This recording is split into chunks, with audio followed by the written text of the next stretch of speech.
Hello, Leapers, and welcome back to the Quantum Leap Podcast. I'm Albie, and today we're very fortunate to have who is billed as cowboy hat guy, even though you do have a name on that bail bonds form. G. Alexander, how you doing, G? I'm doing great. How are you, Albie? Great. I'm excited to talk to you because you're not only in this episode off the cuff, but you were in a couple other Quantum Leap episodes too. But it looks like you've had like a very full career so far at such a young age. At least you look young. I'm not sure of your age. But different things I'm interested in. I want to talk a little bit about maybe the Orville and your dance career. I saw that you danced with Britney. I'm wearing a tour shirt. I don't know if you're on this tour. Which one is that one? I definitely did that number.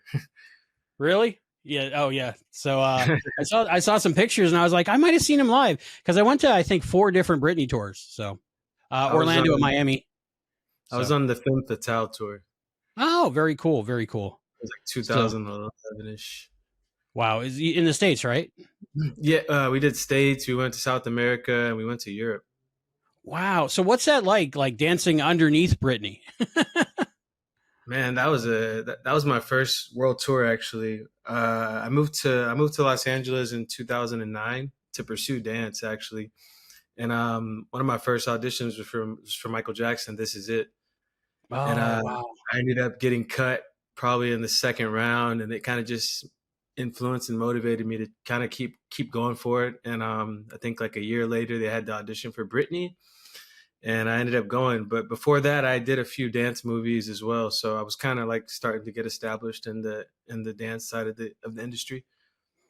Is that what got you into the entertainment industry? Your love of dance? Yeah, 100%, man. I was in New York. I lived in New York City for about 3 years, and I had a dance agency over there, and they started sending me to different shows, movies, artists, and I eventually I did Step Up 3. And, wow. that was 2009. We filmed it, and as soon as we finished that, I moved to Los Angeles. Basically, that was like my eye-opening experience. Like, oh, I think I want to try the entertainment industry. Very cool. What's Britney like in real life? We were with her for probably about 10 months, man. Wow. Like, I think we rehearsed a tour for a total of 2 months, and then we were on the road for around 8 months. On and off. We did the United States first, did a whole run here, and then we did South America, all over South America, and then we had a break, and then we went to Europe and did all of Europe pretty much. Being with her was definitely a different experience. Somebody I grew up watching because I was probably 15, 16 maybe when she came out. So I was a fan as a kid growing up, and then next thing you know, you're like on stage with this person, and it's like, wow, it's pretty cool. Definitely a cool experience. Yeah, it's like finally making it, and all your dreams coming true, being a dancer on stage with an act like that. That's awesome. Man, just getting to travel with it is pretty nuts. Because I was actually a break dancer, so my background was a lot different than everybody else on tour. I was self-taught and ended up making it on this place, and everybody else pretty much had a background of jazz, hip hop, ballet. Everybody has a strong foundation, and they all been dancing since they were little kids.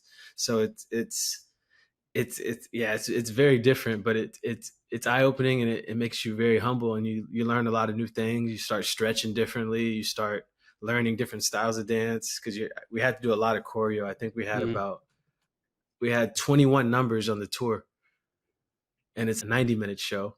Yeah. So it's pretty intense. I think I was in 14 numbers out of 21. So you have that much time to rest in between. Not much. Just changing clothes. Yeah, not much at all. It's pretty crazy. I doubt you would have to exercise besides that while you're doing that, because that's like so much cardio right there. Oh, dude, we didn't do much gym then. It was definitely, but breakdancing itself is an exercise. So just practicing that for a couple hours a day is pretty physical and demanding. When I was a kid, I had the Alfonso Ribeiro guide to breakdancing. I wasn't good at it though. It didn't work out for me. I got to work under him. Actually, he directed a show I did on Nickelodeon when I was still dancing. So that was a cool experience because I grew up watching him as well. Yeah, and Dancing with Michael. So that's what Alfonso did when he was a kid. So that's very cool. How does dance turn into like stunt work? Because I've noticed your stunt career is insane. Um, Honestly, man, I think breakdancing creates a different, it brings a different aspect to stunts where you can fall like I can fall any way you can imagine just from learning how to fall and dancing, you know?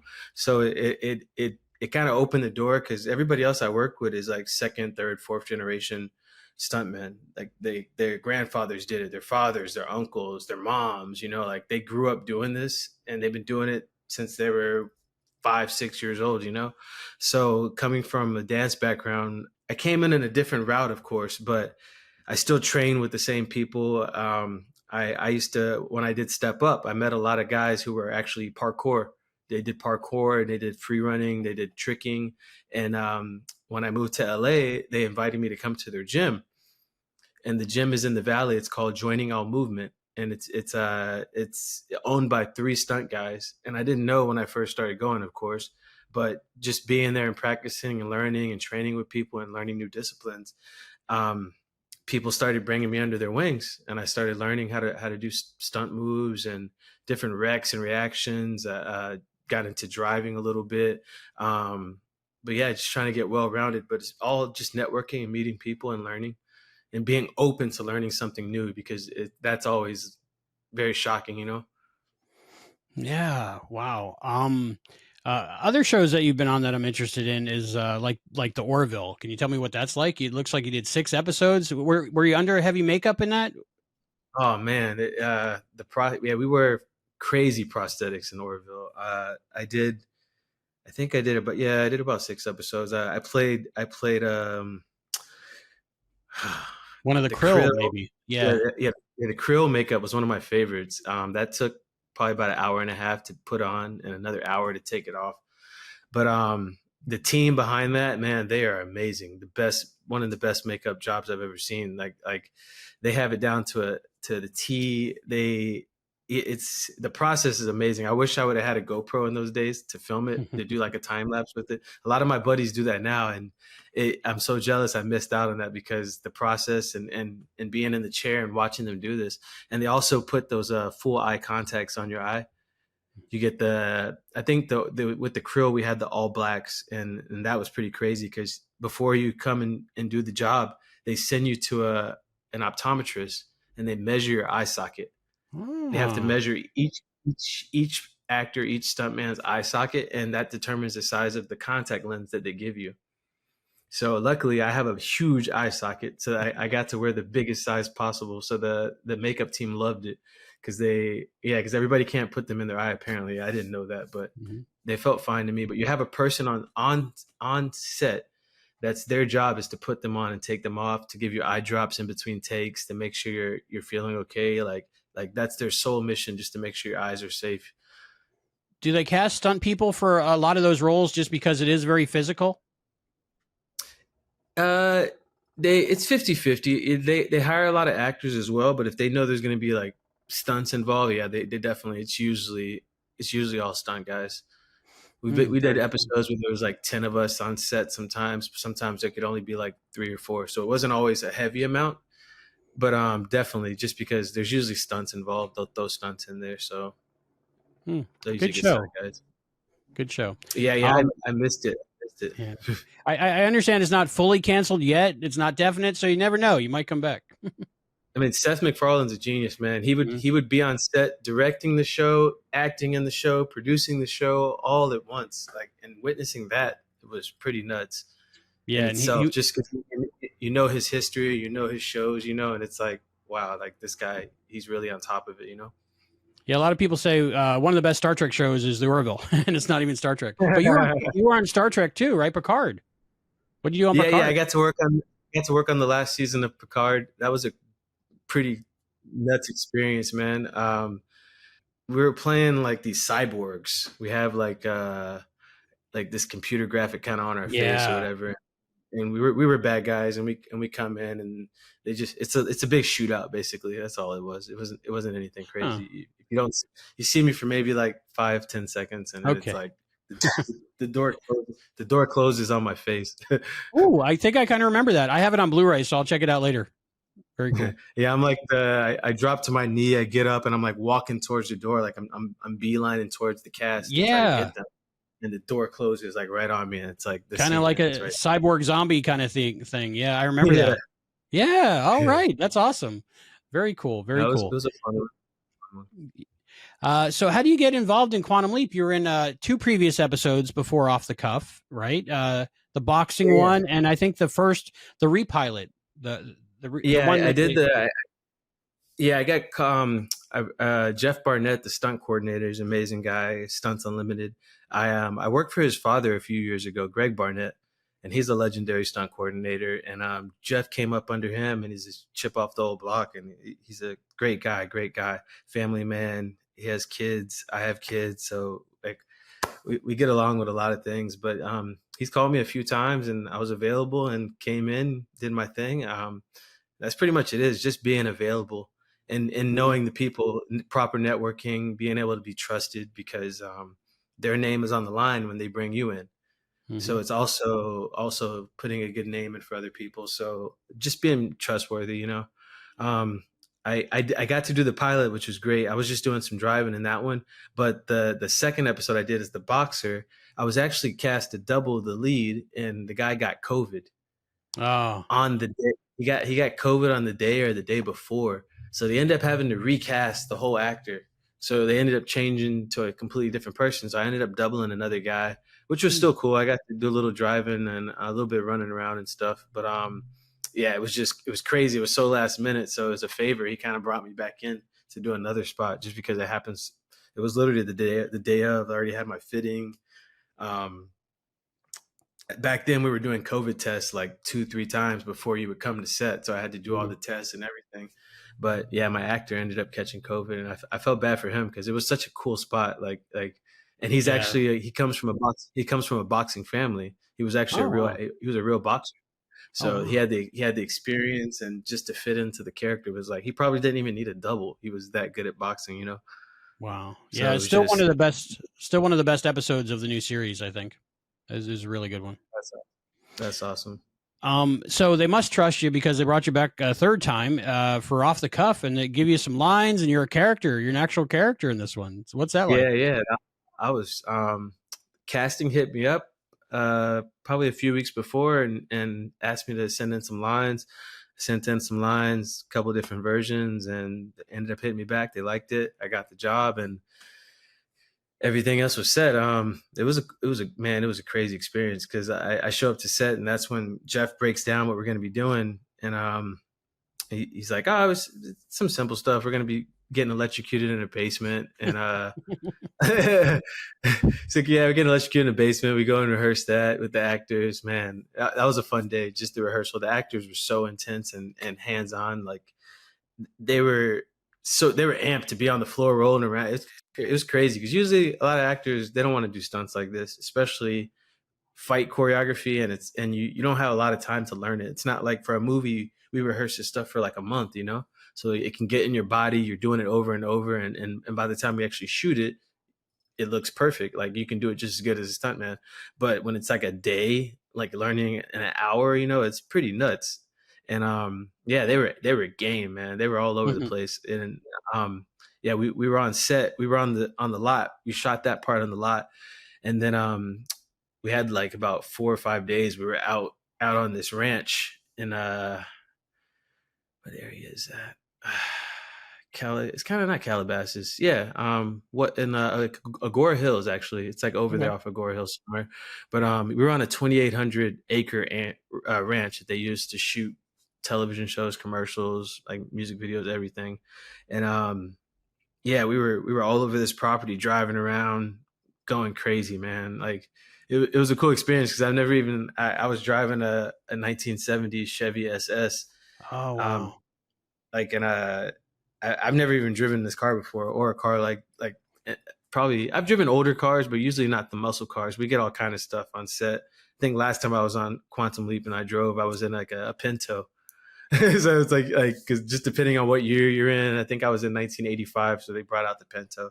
But yeah, Mhm. I think we're in 1969, 1970 or something. So they had these really cool cars. My other buddy that was doubling the lead, he was in the Mustang, and yeah, both those cars are just legendary muscle cars. So just being able to do a chase with this all over the place. We were like on back roads, dirt roads, going off road, everything. What was the other gentleman's name that drove the other car? Thomas Vu. He's the double on the show. He's amazing, man. Legendary. He's That's Ray's double, right? yeah. Okay. He's nuts, man. He's the Rubik's Cube kid.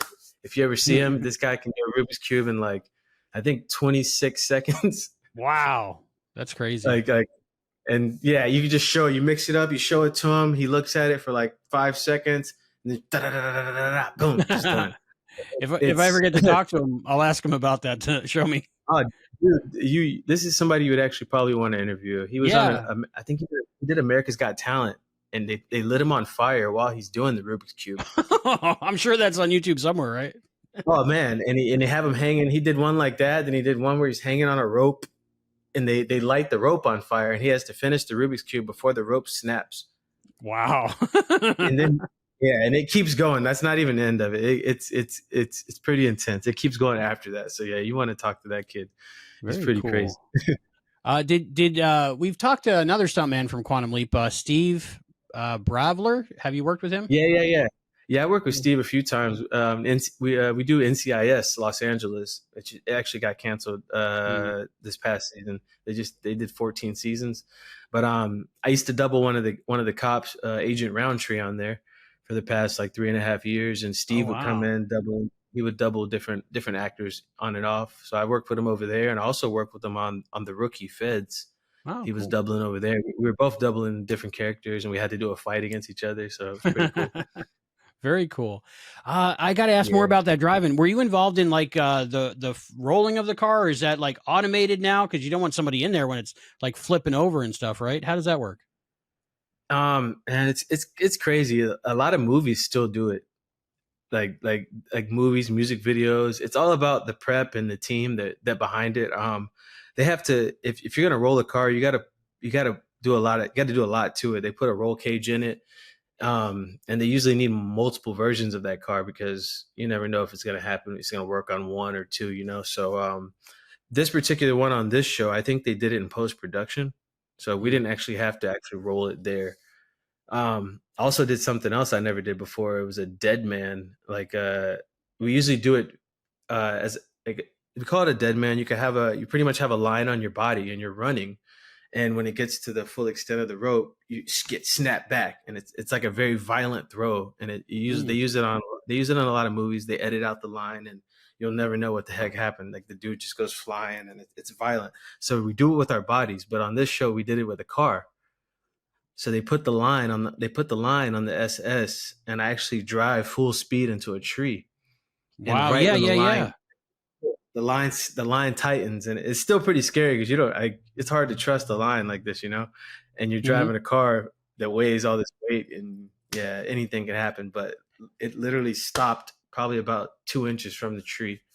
Wow. And that's how they did the effect there. But sometimes they'll just do it. Like they'll put the roll cage in the car, but these cars are so expensive. I understand why they wouldn't want to do it. Like these are some classic cars, and I'm sure the person who owned these cars didn't want to get them totaled. So I'm pretty sure that had more to do with the decision, When you're on a line like that and it stops short, do you have like a safety harness and equipment so you don't get whiplash and that kind of stuff? We were just bracing for impact on that because we were only going probably about 40 miles an hour on those roads because it was so slick and it's leaves and dirt. But usually we put a 5-point seatbelt in, and you got the full race car harness, So it's usually like if it's a real impact, we always wear. Safety is like the number one issue in stunts, and they put those belts in every car that's going to be like flip, rolled, hit. So it's usually, and you get to do it yourself, so it's done right. Like you don't have to like just go off their judgment, or somebody says, "Hey, I put this belt in the car." Like no, like we actually do it ourselves. Kind of like checking your own parachute thing. That's something you want to be sure about. 100%. Like you don't want to take any chances. There's so many things that could go wrong, and there's so many things that have gone wrong over the years that safety and that's the number one thing. We're usually not trying to hurt anybody, trying not to get hurt. we're not trying to be daredevils. We're just trying to be able to go home to our families at the end of the day. Yeah. So whatever that takes. So this one had to be a little bit different because you also have the speaking role and you're a character in there chasing the Ben and the guest lead. And but I'm surprised that you're also doing driving stunts too, which makes sense because you look like yourself, right? And different things. Yeah, yeah, yeah. But do you film that out of order so they get the parts of your face and speaking first, and then you do the stunts just in case or something? Um, like with a show like this, they shoot the whole episode, I think, in about 8 days, either 7 or 8 days. So they break down like different things. So everything we were able to do on the lot, they had that. We did some of that first, and then we went out to the location and shot out in the location for about 3 days, and then we went back to the lot to complete some more shots, like the bus. I think the bus at the end, and what else was over there? They did some cool stuff with the guys hanging out the window on the bus. Like they did that on the lot. That was pretty cool. But they had these huge Greyhound buses like from 1968, 1969, and they looked crazy. Like I've never seen a bus this old because I was born in '85, so but it was like just seeing them, I was like, this is nuts. And they're still like in great condition. Like they still run right, AC's pumping. Like the the engineering behind those things is pretty nuts. It's like seeing an old plane, I guess you would say. Yeah. It was really cool. We talked to the director. We did a director commentary for this episode with Mhm. Joe, and he was saying that the bus was parked; it never moved, and when we were watching the episode, it looked like it was And moving. It looked real. Yeah. it wasn't supposed that wasn't supposed to happen actually. That was like a last minute audible.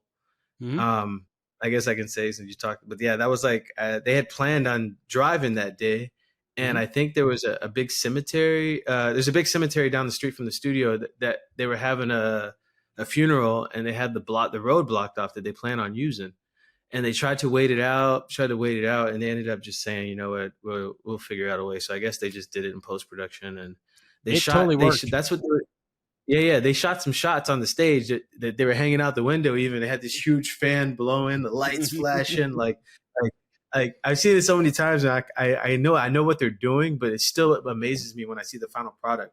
Like when you see how they come up with this stuff and how they make it look after even before editing. When you watch playback, sometimes it's like, wow, like this is really cool to be a part of, seeing this and the all the geniuses behind the scenes, like all the camera guys, all the the DP, oh dude, the list goes on. These like it's a team of amazing people that put this stuff together, man. That's awesome. When we were talking to other people about the filming of this episode, they said you and the other stunt people involved in the basement fight scene were like troopers for just like laying in water for Oh, hours bro. on end. What was that like? That's got to be hell, right?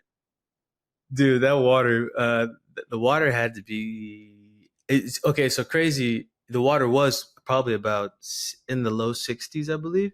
Hmm, And they said it had to be cold because if it was warm, the steam from the water would fog up the lenses on the cameras. that makes sense. So it had to be, the water had to be at that temperature, and it was cold, man. We laid in it. Our clothes were, after the initial like shock of the fight and being electrocuted and stuff. Yeah, we were laying in the water for probably about 4 or 5 hours, just shooting all the others so they could shoot all the stuff around us, and yeah, just trying to keep your face out, trying to keep your ear Mhm, out. Like I wasn't trying to get sick, really. That's what I was thinking about, like mhm. this water, because it wasn't clean after a while. We're all laying in it. We got our clothes, who knows, the shoes, the camera, Mhm. everybody.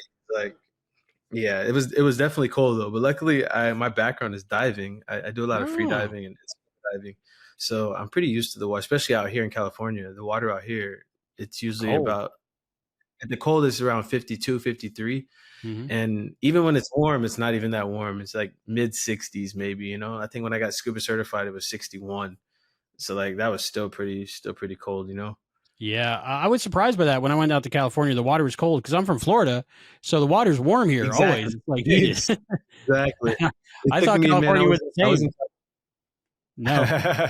I was here for 5 years before I went past my knees. like I was like, oh, there's no purpose of me getting in this water. And then once I got into diving and actually stuff like that, we wear wetsuits for that, of course. But Mhm. now I'll actually go to the beach sometimes still. But yeah, the water is way too cold, especially Yeah. with Florida water. Yeah, it's like a heated pool, Can't, right? yeah, you can't compare it. Like you can stay Totally at the different. ocean all day. You can stay at the ocean all day Mhm. over there, man. Oh, I saw you, like, hanging out with dolphins. That was pretty cool on your Instagram. The dolphins out here, that's like an everyday thing. If you go out in the ocean on a boat, I would say more than 2-3 miles offshore, you're gonna see like stampedes and stampedes of dolphins. It's Wow. it's probably it's one of the coolest things you get to see on a boat. Yeah, they seemed like they were, like, stoked to hang out with you. Dude, no, like it's great to even get it on camera because I've seen it so many times, but to actually usually you're so into the moment you don't even think about recording it. But I'm like, there's no people won't believe you if you tell them this. You know, like there's thousands of dolphins, thousands, and they swim in front of the boat. They're crossing. Like if you stand on the bow of the boat and you look down, they're literally like 5 feet in front of the boat, and they're staying at the speed of the boat, zigzagging, jumping. They'll turn sideways and look at you. It's like it's got to be one of the coolest things, especially I can imagine a kid seeing this because I feel Mm. like a kid. I feel like a kid again every time I see it. I wanted to ask about the Taylor Swift video because we're all Swifties. So I want to know what was that shoot like? What'd you do? Because I know there's a little bit of a fight scene and there's different people in there. Yeah, we had we were at her funeral. Yeah. It was the anti-hero video. Mhm. We were actually at her funeral, and she is pretty crazy because she directed the video as well. But it was kind of like a secret. Most people didn't know it was her until she showed up on set, and she's got the tablet in her hand, and that's another thing. It was cool because she's in the video, she's directing it, she's giving all the direction to everybody. She's really the one running the show. It's pretty cool. But yeah, we had this fight. She's basically giving her will to her kids, and they start fighting over the will basically, and that's when this brawl breaks out, and we're just hitting people with flower pots and chairs, and it was just a quick brawl or whatever. I was wearing a big blonde afro, and Okay. Okay. Yeah. and yeah, we're just going crazy. It was a quick shoot. I think we were there for like 4 or 5 hours actually, but a lot of videos, like when I used to dance, we would be there 12 to 14 hours. Like the Hmm. videos were crazy long because they wait to the end of the night for the dancing. It makes no sense. It could be 12 at night, 2 in the morning. All right, now we're gonna shoot the dance part, and all the dancers are tired. It's like Yeah. you're exhausted, you're tired, you've been waiting around. So like it's very eye opening to be in a different department, you know, because Hmm. like I understand their part now, and I understand my side, and we're in and out. We shoot our part, we're done. We don't got to hang around like they want to get us out, you know. So it's pretty cool. But yeah, I got to do a lot of music videos. I did a Bad Bunny video right Hmm. before the strike. I did my first fire burn, Oh and wow. that What's was that pretty cool. like? That was, man, like I had a coordinator named Hank Kenji Jr. He's one of the Fast and Furious drivers. He amazing guy. He was stunt coordinating this video, and he asked me if I was down to do a fire burn, and I was like, man, I've always wanted to do it, of course. So we went out to the desert, probably about 2 hours outside of LA. It takes about 45 minutes to prep, just to put the gel on and the clothes on to be properly like prepared. So there's 4 guys gelling me up. I think I had 3 layers of clothes. Each layer of clothes has been dipped in this chemical, and they're constantly just gelling and covering and gelling and covering. But you can imagine 4 guys, and it still takes 45 minutes. And then by the time you put all that stuff on, then you put your regular wardrobe on top of that. So usually you want a bigger wardrobe so you can fit all this, you know, because you're wearing so many layers of clothes underneath. But yeah, once they get it on you, you're really only on fire for like 20 to 30 seconds. I think max could be like 40, but Hmm. yeah, usually they do like 10 to 20. I think I was like 25 seconds. And Wow. I didn't feel any heat. Like I didn't get burned. I came out, I walked away safe. Like that was the coolest part about it. I can tell the story, but yeah, Hmm. like I would Is definitely do it again. is there any time during that 25 seconds or so where you actually get a chance to think, "Wow, I'm on fire"? Oh yeah, like you see it, but you're holding your breath. You're trying not Mhm. to inhale the gases from the fire, of course. So yeah, it's all on your timing. Like at any time, if I feel a hot spot, I'll just drop to the ground, and they know that I'm ready to be put out. And there's like four guys waiting with fire extinguishers. They run up on you, spray you out, and make sure there's no hot spots. You stand up, you check any more hot spots, and make sure everything is good. But the process, even before you get lit, they bring in like the local fire chief, and they explain the safety, and they explain the safety to set, and they tell you the closest hospital, the closest ambulance, the closest helicopter. Like the safety involved with that is by far the one of the most intense, but it's definitely worth it, because if something were to happen, you know that you're in good hands, and everything is extremely close. And they have an ambulance on standby, literally, like waiting for something to happen. It's like they're preparing for something to happen, even though they know it's going to be safe, just in Makes case, sense. Yeah, yeah, just just on the outside chance, yeah. yeah, Wow. which is, and I appreciate it so much, just knowing that much is involved, and everybody that's involved with the safety side, even the stunt team that prepare you, they've all done this so many times. They know the ins and outs, and they know how to make it as safe as possible. I'm So glad you made it like, safe. yeah, each coordinator will hire a specific team that they work with numerous times. It's never like, hey, this is your first time doing fire for me. It's like guys that have been doing it together for 20 years, 30 years. Like these guys know each other. Mm. Uh, And I'm the new guy. what's it like to be part of the Marvel universe, man? Oh, dude, Marvel was like I kind of got my start. Well, yeah, that was kind of my break into the movie side, but my first Marvel job was Iron Fist on Netflix, the series. I got to work on, I think it was the final episode of the series when he breaks into the headquarters, and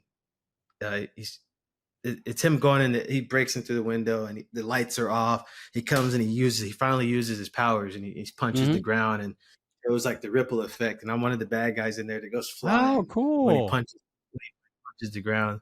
But that was one of the coolest experiences I got to be a part of. It was my taekwondo instructor in Los Angeles. His name is Master Ree. He's also a stunt coordinator as well, fight coordinator, and he was actually the one of the fight coordinators on Iron Fist. And I impressed him in class enough where he asked me to come to New York and work on the show. So that was like my break in on the fight side. And then Ah. I would say like a year later, one of the owners of the gym I was telling you about, Jam, he hit up he pretty much contacted like 10, 15 of us that he knew that had been coming to the gym, and was like, hey, there's going to be an audition for Black Panther, and they're looking for guys, and you basically just have to come and show your skill set. Like it was nothing too crazy. Come in, show some fight stuff, maybe show some flips, falls, whatever. And yeah, we went in and we impressed them, and we ended up getting hired. And I think they brought only like 20 guys from LA out to Atlanta, and then the rest they hired locally. So they hired another 150 maybe local, and then brought in like 20 to 30 guys. So I was one of the guys that they brought in, and we got to work. We were in the casino scene. There's a big fight in the casino on Black Panther, and I'm one of Mhm. Claw's henchmen. I Oh, come in. cool. I come in, and we ended up fighting upstairs. We had a brawl upstairs. We're fighting, and then I was one of the guys that didn't get killed. So we run out of the casino with Claw, jump into four Toyota 4Runners, and we start a whole chase sequence. And we actually went to South Korea to shoot that. We were in Busan, South Korea for I think about Wow. 4 weeks. Yeah, it was my first time in Korea, first time in Asia actually. Uh, yeah, it was pretty cool. We did all night shoots. We were shooting from like 6 p.m. to 6 a.m. every day. We had maybe 2 3 days off in between. But it was a great experience, man. Great experience. We were driving all over the city. Uh and the car I'm in ends up getting flipped over on the bridge. Black Panther jumps on the hood of the car, Mhm. and he generates the vibranium and pushes off, and the car like just it's like slow motion flipping down the bridge. So they ended up shooting that in post production. They did that. Yeah, the effects team did an amazing job on that. It looks nuts. So Mm. yeah, we didn't have to be a part of that, luckily, because that bridge on a bridge flipping a car like this, I could not imagine the thoughts going through my head. But yeah, it was a crazy experience. And then immediately after we did Black Panther, I got called to do Avengers Infinity War. And on Infinity War, I play a good guy. I'm actually one of Black Panther's King's Guards, where we wear the Mm, purple capes and okay. like the big gold shield, I guess you would say. Hmm. So I'm like, yeah, I'm basically like just one of his guards most of that time. And we had a big fight on was it Infinity War or Endgame? And yeah, Infinity War, we did the big fight down in Wakanda over the river when they had the big river going through, Yeah. and that river was crazy. I think it was like 500 gallons of water, 500,000 gallons of water Oh my on a goodness. on a repetitive flow. And they built this. We were on the middle of they use a horse ranch. It's like a 500-acre horse ranch that Marvel films on, and they turned it into Wakanda. And it's crazy. It's just grass and hills, and they built that river in the middle of this place, and it was the crazy. Seeing it in person was like this is man made. This was made for a movie. Like they can really do this. And the water was heated. On top of Oh that, the wow. water Wow. it felt like Florida's ocean. So it was complete opposite of the water. It was like complete opposite of the water on Quantum Leap. And this water Hmm. was like warm. I guess since you're outside, that doesn't affect the cameras, and they're shooting all kind of places. They got drone shots, they got crane shots, they got some handheld shots in there too. They got all kind of stuff, man. These guys were shooting. We were shooting, I think, 12 to 14-hour days, shooting straight through with no lunch break. We would basically we'd still get paid to eat, of course, but they bring you the food on set while you're shooting. You eat it, and then you go right back to filming. So it's like literally no break. It costs a lot more for production to do that, actually, to not take a break. So Hmm. they usually give you at least 30 minutes, sometimes an hour is like a regular amount of time to eat. But yeah, we were just filming, action, action, action. And as soon as we finished that, they were kind of going back and forth shooting Infinity War and Endgame at the same time. So we ended up being able to work on both movies. And on Endgame, I play a different a different person in Wakanda. I'm like playing I don't even know, the border tribe, they're called. They have like the digitalized capes when they like put them Yeah. together, and it creates like a shield or The whatever. shield. So Yeah. I'm playing one of those guys on Endgame basically. But yeah, that was my experience with Marvel. It was a great time. We shot it all in Atlanta, besides the part that we filmed in Korea, but everything else Hmm. is pretty much shot in Atlanta on the lot or out on that horse ranch, that crazy crazy horse ranch, you know. Hmm. Wow. You can tell when it's like Marvel budget when they're building a river. Oh man, it was a five. That was the first time I even heard a budget mentioned when I was on set, and it was, I think, 500 million for both Hmm. movies combined. And Wow. you can tell when you're on set, like the amount of things you see and all the setups, and even seeing all the actors together at once. Like we were when they all show up in Wakanda. I think that was my first time on set seeing like everybody at once, because we worked in different scenes with different ones. It would be like one or two, but you never see everybody together. And then when they're all there and they're all cracking jokes, having fun, like it's no ego. Everybody's just getting along. It's really cool, and seeing them in those like iconic hero outfits too. Like you see Captain America, you see you see everybody except for the Guardians of the Galaxy. Yeah. Rocket, of course. Like Yeah. they have.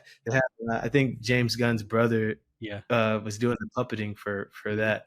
But yeah, everybody else, you see Drax, you see everybody, man. It's cool. It's really cool. It's really cool. And Wow. a lot of stunt guys are actually like diehard Marvel fans, geeks, whatever you want to call them. They go to Comic Con, they dress up. They're at all these events, man. So like a lot of my friends were just starstruck the whole time there. I had friends that were shaking next to me on stage. The cameras are about to roll and they're shaking because they're just so excited to see all these people together.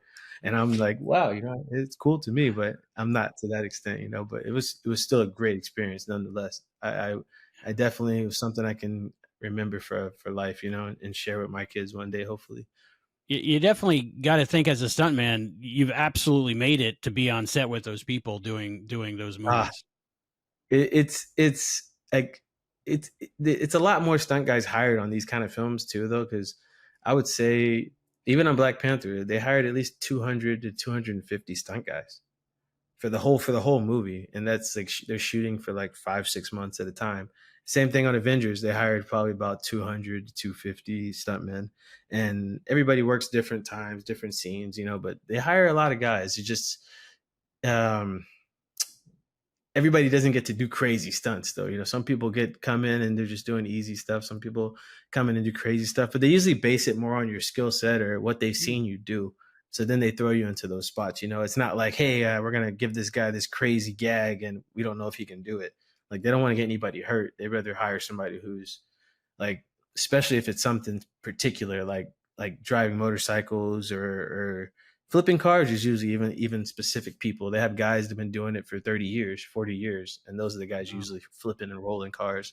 But yeah, it's everybody kind of gets their part picked for them, and once you can prove yourself or you're shown that you can do this, then you start getting more calls and more opportunities, basically. That's so amazing. I got so much stuff to rewatch that I've already seen and I've seen you in, but now that I know you, I can rewatch and go, I know that guy.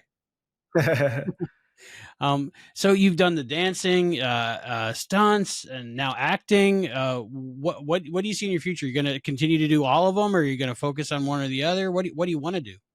I stopped dancing in probably 2013, 2014 to pursue stunts full time.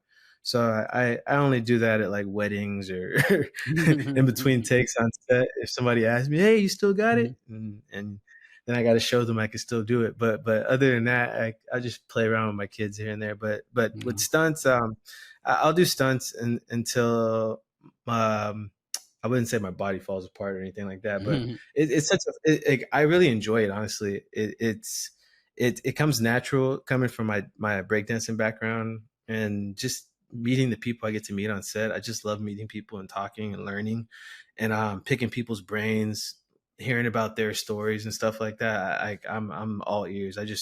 Every department on set, I'm like in their face, asking questions, talking to them. Like I want to know how they got their story, where they're from, like what are you into? Like it all like it's there's so many things on set that are fun, and like I enjoy being on set. And if I'm not doing stunts or acting, I could see myself writing or directing one day, like going behind the scenes. Like I love the creative side, the aspect, the process, putting something together, and seeing your vision come to life. Like it blows my mind. Like when I was a kid, I used to do like stop go animation with my friends. We would have like action figures and we would make them do all kind of stuff before we even knew what it was. It was just like something to do. But we've always been even shooting little stupid fights when I was like in high school or middle school, like, but we never knew it would amount to anything. Like even most of that stuff, I don't even have footage of anymore. It was so long ago. It was on like DV8 tapes and the mini DV and what was before that. I can't even remember the name of the bigger tapes.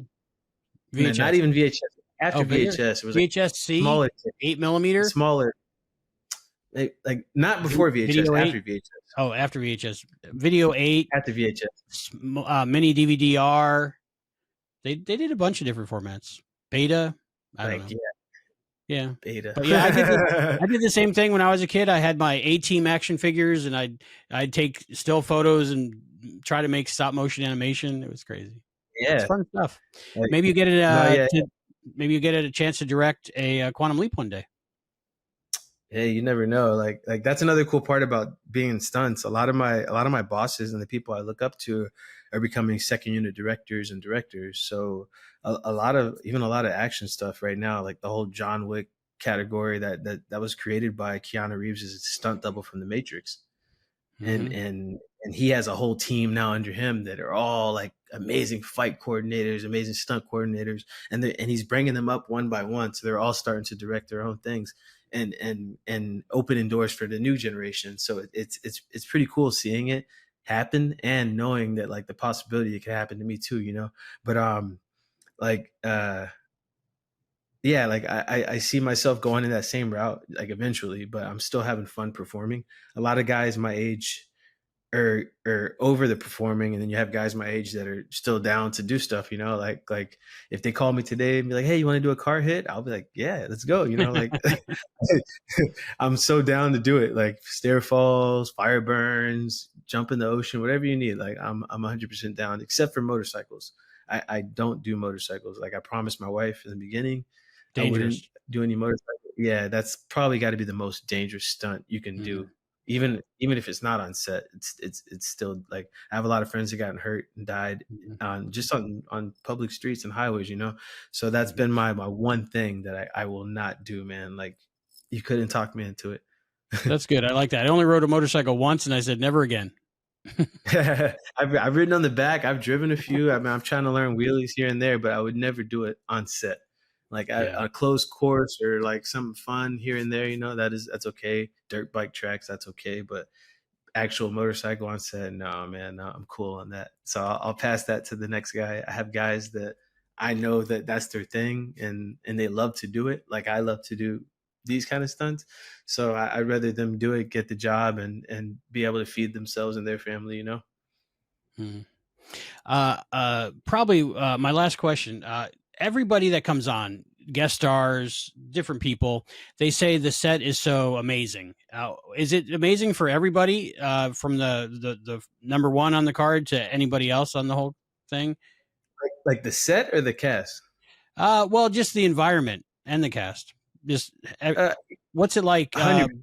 being a stuntman? Do you get the same warm feeling that everybody else gets being there? Um, yeah, yeah, for sure. Like when you walk on set, everybody kind of knows who you are already, or oh, that's the stunt guys, you know,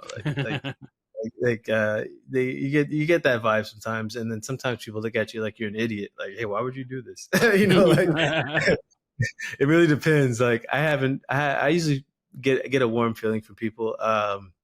And I like to talk, so people are always pretty friendly. The cast is always great. I haven't had any bad experience. The cast here was all great. The sets are amazing. Like that basement they built was nuts. Like I remember the first day I saw it, and then I saw it before when we rehearsed it without the water, and every detail about that place looked like a real shady basement.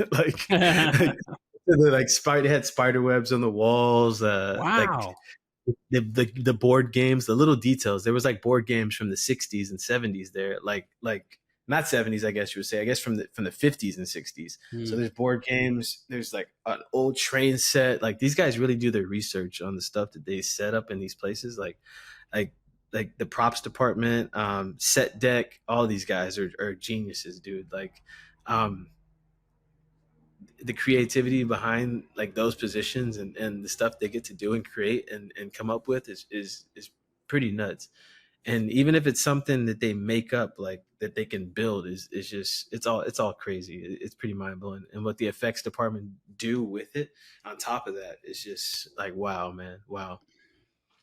I know you got called into work. What was it, yesterday, day before? Was it for Quantum Leap? Did you have some more Quantum Leap after this, or not yet? No, no, we were shooting pickup shots on Beverly Hills Cop, Axel Mm, Foley. It's the new uh fourth part, I guess you mhm. would say. But yeah, I got to double Eddie Murphy for a scene. Wow. That was pretty cool. We were shooting out at this mansion. Had this. It was I was with Kevin Bacon and Jordan Joseph Gordon-Levitt, Oh and wow, I love them. yeah, yeah, it was. These guys are super nice too, man. Like just being there because I don't even know much about the movie yet. I worked Mhm. on it.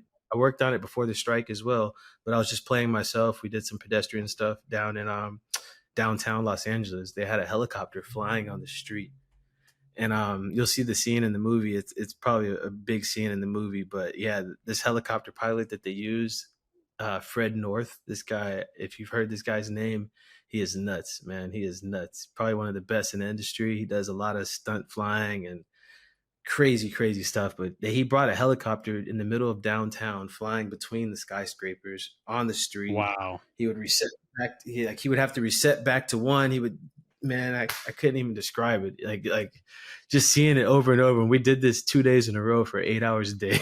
Wow. That reminds me They of had the Terminator streets. 2, Underneath the Bridge, kind of. Oh Well, it's yeah, yeah, yeah, yeah. that When kind of when they stuff. shoot on the LA River like Mhm, that down there, the LA River is pretty, and that's pretty tight. So yeah, that mhm. kind of stuff. Like I would never try that myself, but So it's amazing seeing it and being a part of it. You know. Was Eddie Murphy there when you were doubling him? Yeah. Eddie was there. Wow, that's so Cool cool. guy. Cool guy. Such a Yeah, cool guy. legend.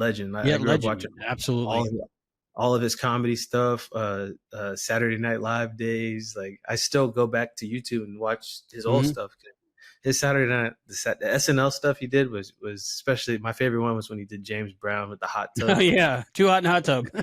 Yeah, he's like tapping his toe in the water, man. uh, Like wow. that's something I saw that as a kid, and it came out 10 years before I was even born, probably, and I still Hmm. love it to this day. Like Yeah, even all the it's great. stand-ups from the '80s, you can't get any better Yeah, than that. Raw, But Delirious. I wore those tapes out when I was a oh, kid.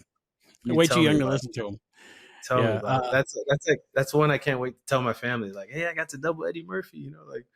That's very Like cool. that's something they would appreciate just because everybody knows who he is. Because I get to double a Mhm. lot of cool people, but a lot of them, most of them would be like, who's that? Like every once in a while you get a good name. Like I've been doubling Michael B. Jordan for a couple projects lately. And Yeah, I got you got the look. You're very handsome. So I mean, they don't even have to, to. You don't have to even blur it or anything or face replacement. that's why you get lines sometimes. They're like, hey, Yeah. you can act a little bit too. Hey, you get another job in there while you're doing it. So Hmm. um yeah, like with stunts, it's pretty interesting. I started off acting before I got into stunts, and then I was on set and I met a stunt coordinator, and he was looking at me like awkwardly, and I'm like, can I help you? And he's like, hey, what's your size? Like usually they're looking for doubles or they're looking for somebody Hmm. to match an actor, so they're Hmm. checking out your sizes or your weight, your height, stuff like that. And he asked me my sizes, and I told him, and he's like, you want to double one of the other actors on this project? And I was like, what do I have to do? And he was like, we're just gonna put you on a harness and we're gonna take you up in the air like 60 feet and bring you back down. It was like a pretty simple day. So I was like, yeah, sure. So I got to do that, and then ended up having a fight scene too as well that I had to learn. But that was my first time really doing a stunt on a movie. And after that, I was actually still dancing when that happened. So I danced for a few more years, and then once dancing got to the point where I was like, all right, I'm ready to try something new. So that's when I was like, all right, let me put dancing in the back and go full throttle into stunts, because you have to pick something. Like it's hard to go back and forth and try to pick something like that. So you got to either be in one or the other. It's a very demanding field, and you got to meet a whole new set of people. It's like the people in this world won't benefit you in this world, and the people in this Hmm. world won't benefit you in that world. So it's really getting in and meeting people, and it's really all about networking at the end of the day. Like Networking. Next time you're hanging out with Joseph Gordon-Levitt, let him know you're on Quantum Leap too, because he was on Quantum Leap when he was a kid. oh I don't man, know if you knew that he was in an episode when he was a kid, so you got a connection there. And of course, now you got a that's connection with Kevin Bacon, which is connected to everybody on the planet. I think, right? Dude, this guy's a legend. This guy's a legend. He was doing his own stunt too, man. I was shocked to see he was still Wow, game. Like, so yeah, that was cool to see somebody like that like still want to do it. that's so cool. Well, oh, that makes sense. We were supposed to see him at Epcot. He was going to do the Bacon Brothers band thing, but he had to cancel because he had filming. So maybe it had something to do with that movie. I don't know. It could Interesting. be that. Yeah, they a lot of movies they'll do reshoots on, so they'll shoot the whole movie, and then a month before it comes out, they go back and want to shoot like a week's Hmm. worth of stuff to get some pickup shots or change out something. Or if it's Marvel, the complete like Marvel will release a trailer and then go switch it out just to mess with the fans. Hmm. And Hmm. you'll think like, oh, this is about to happen, and then you see the movie, and it's like that guy's not even there. Like it blows our mind too, because everything's a secret. Like when we're on Hmm. set, they don't give us the script or anything. Like other shows, you know the script, they'll give you the sides, they'll give you everything. Marvel is zipped. Like Hmm. you don't know nothing. Some of the actors don't even know anything because they've already slipped up and said stuff here and there. So Yeah, like they yeah. switch, they give you fake scripts, they give you code names. Like if you check into the hotel, you got a code name for the movie. Everything is like, because there's fans in every city too, and the fans are waiting outside the hotels and on sets, and they know where to look. I don't even know how they find out. Like I worked on Shang-Chi in San Francisco, Yeah. and the code name was Steamboat. So like all the trailers say steamboat, steamboat. So so people can't just walk up and see Marvel. Like, well, that's the Mhm. problem. Like they don't see Shang-Chi written on anything. They see Marvel though. So the thing Yeah. is, they still put Marvel and stuff. So Marvel's there, but Oh. but you think it's a movie called Steamboat by Marvel. So it's like, and they have code, like when people come, when there's pedestrians, when we're on the street shooting the pedestrians, they'll ask what you're shooting in production. I'll be like, oh, it's like a mayonnaise commercial. Yeah, like they'll make up the most random story just to throw people off. Like it's that's pretty funny about it. Like just playing with people and messing around like that. But yeah, Marvel's got to be one of the most tight-lipped places I've ever worked for. Which is like, I get it. They have NDAs and all that, so Mhm. they're not trying to get anything leaked. But yeah, other than that, it's a cool job to have. I Awesome. wouldn't change it for the world. Yeah, that was just such a fascinating conversation. I'm really excited I got to speak with you, and I learned so much more. And now I have so much more to watch again. So I appreciate that. It was just an honor speaking with you. Thank you, G. Thanks for having me. It's my first time doing something like this, so it was an honor.